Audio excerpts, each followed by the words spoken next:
Shabbat Shalom, everybody. Well, here it is, the beginning of the Torah.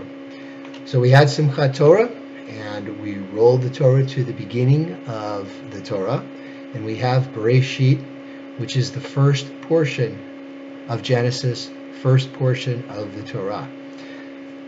So I've been keeping these talks to 10 and 11 minutes, mostly 11 minutes, and I will tell you that with this particular portion, we could easily spend hours going through this portion. Now, I'm sure one of our sages would say, "Oh, Rav Shmuel, just about every portion you can take and you can stretch it out, and there's wealth to be found in there." Yes. However, I will submit to you that there is so much in that one particular portion. It just kind of comes out at you. For example, what is the first letter of the first word of the first portion of the Torah? It's Bet. First three words: Bara, Bereshit, Elohim. Bara, created. Bereshit, in the beginning, at the head. Elohim, God. Starts with a Bet. Why does it start with a Bet? Bet is the second letter of the Hebrew alphabet. Well, one sage commented that if you look at the structure, what a Bet looks like, it looks kind of like a lean-to, almost like a sukkah, doesn't it? It is closed on three sides, open on one side. What that means is that there's a lot we can't know about Hashem, but we still have that opening that we want to go through and do as much studying, as much investigating as we can, understanding that we'll never know Hashem fully, but that's okay.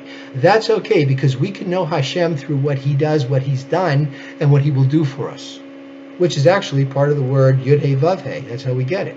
Haya was, Hoveh, which is the biblical word for is, and Yiyeh will be. We take those three words, we put them together, and we get Yud-Hey Vav-Hey. The Art Scroll, which is an Orthodox Judaism publication or company, they don't put vowels when they list Hashem as Yud-Hey Vav-Hey or Adonai or God, whatever it is, because it's not a word to be pronounced. Why does it need vowels? Plus, you look at it and you understand immediately, oh yeah, that's Hashem. That's the name for God. Okay, so also, Bet, it's the second letter, all right? The first letter is Aleph. Now, in the Talmud, if you look at the Talmud, the tractates of the Talmud, it always starts with two. Every tractate starts with two. You've got A and then you've got B. One side of the page, the other side of the page. Why do tractates of the Talmud start with number two? What does the Shema say? Hear, O Israel, the Lord our God, the Lord is one. The Lord is one. So if the Lord is one, if Hashem is one, then nothing else can be one, because then that's making another God, or taking Hashem's name in vain, right? It's making another God. It's worshiping something else. So, another reason. Remember, in Judaism, I have yet to find something in Judaism that doesn't have more than one explanation. 2, 3, 4, lots of explanations. So let's look at those three words. Bara, Bereshit, Elohim. We're going to look at that for a minute, and we've got a couple of other concepts I'd like to discuss, and then we'll leave it at that, because like I said, there's so much here. It's kind of the other way around, isn't it? You would think it would say Bereshit, Elohim bara. In the beginning, God made. But it isn't. Bara, Bereshit, Elohim. Made, in the beginning, Elohim. Now the Zohar says, okay, Elohim is not God. It's gods. It's angels. And a lot of people say, well, Elohim, it's a plural word. What's the singular word? According to the Zohar, Kabbalah, it's Ele, which is these. So it's the plural of these. What does that mean? Does it mean more than one God? Like in Zoroastrianism, when you have two gods, the good and the bad, right? You have those two forces. Is that what it means?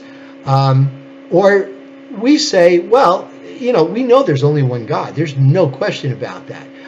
Whatever these things say, there's an interpretation there that says it. It could be that Elohim is plural because God is such an expanse being. It's just an infinite being that you need a plural word to describe it. It could also mean that when Hashem made what we see, relative existence, the material world, he first created his angels. So he's kind of it's like the chairman of a board having a business meeting. Okay, let's create a universe. What are we going to do? How are we going to do it? Michael, Raphael, any ideas? Metratron, the head of the angels. What do you think?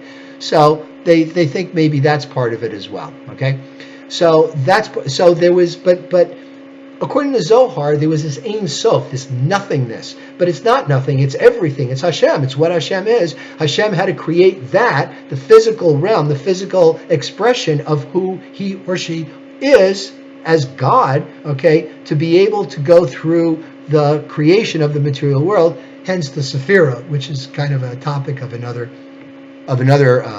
discussion. But the Sephirot, again, the 10 Sephirot, discuss the process of the creation, right?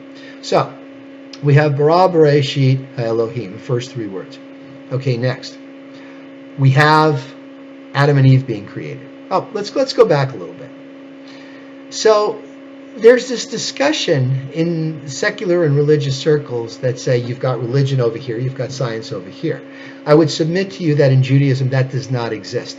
If you look at the beginning, at the Torah, what it says, okay, it says in the beginning, God created, and God said, let there be light, and there was light, there was evening, there was morning, the first day. So I've asked people, what is the current theory of the creation of the universe in scientific circles? They say, well, it's the Big Bang, that there was all of a sudden there was nothingness, and then there was a sound, and everything burst into existence, right? You had all matter burst into existence, and it's constantly expanding. Well, if you read the first paragraph of Genesis, seems pretty close, seems like a pretty accurate description of the Big Bang to me. Yet it's not scientific. No, because if you go back all the way then, ancient Hebrew is a very general language. It doesn't have a lot of the technical specifics that we have today because there wasn't, the people back then didn't understand science the way we do now. They didn't have the instruments, they didn't have the measurements, they didn't have the wherewithal. So everything was conceptual. Ancient Hebrew is a very conceptual religion. A very conceptual language, right? It doesn't say this, this, and this. It just talks, and there's this concept, which is appropriate because it invites inspection into the Torah. That's where we study. We have to find these ways to study. And because it's vague, we can put things together and say, oh, this word means this word means that, transpose these letters, or look at the context, look at this verse, and look at that verse, and look at this verse. Here's the message, okay? So that's why it's kind of vague. Now, we talk about there was evening, there was morning, there was a first day, okay? Was it a 24-hour day? No, there was no sun and moon. How do we know how long it was? All right, day is another word that's really conceptual. When we talk about the word day now, do you mean the 24-hour cycle that takes the earth to revolve so that the same place, after it's revolved, the same place is pointing the sun? That's, 23 hours, 59 minutes, whatever it is, okay?